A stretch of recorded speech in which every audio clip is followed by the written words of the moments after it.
I'm Dave Scott. I'm out here at the track, but I'm going to show you 4 different exercises that you can utilize to really enhance your strength and ultimately your power on the bike. And the first thing that I put in sequence here is a common exercise, but it has several different permutations.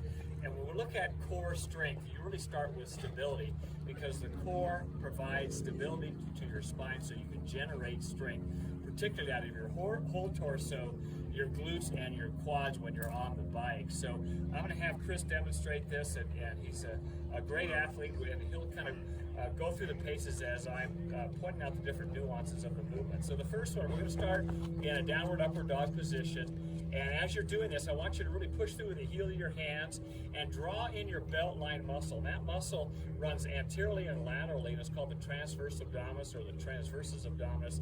And as he's doing this, he'll notice that his belt line is really, really tight. In other words, he's narrowing the distance between his navel and his spine. And you can do this when you're standing in a neutral position. You can do this on your bike, and that's the idea of doing this particular position.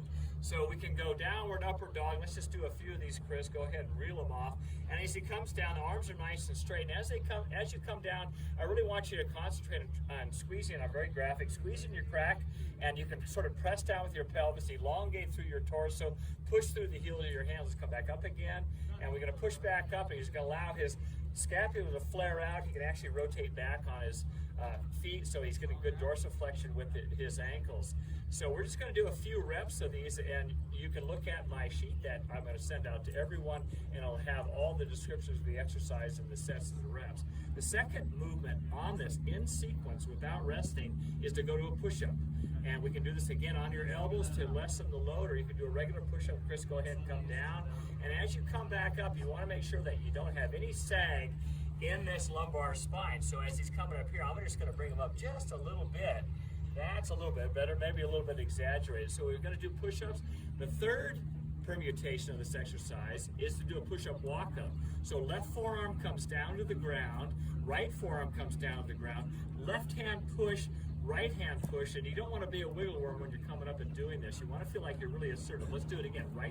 Left forearm down, right forearm down, left hand push, right hand push. And I like to alternate arms that are coming down. So you're stabilizing that spine. It's a big strength exercise when you're doing it. The fourth permutation on this is to do a lateral slide, and you really have to hold great core strength and stability. So his left foot is going to stay in the push-up position on this, Chris.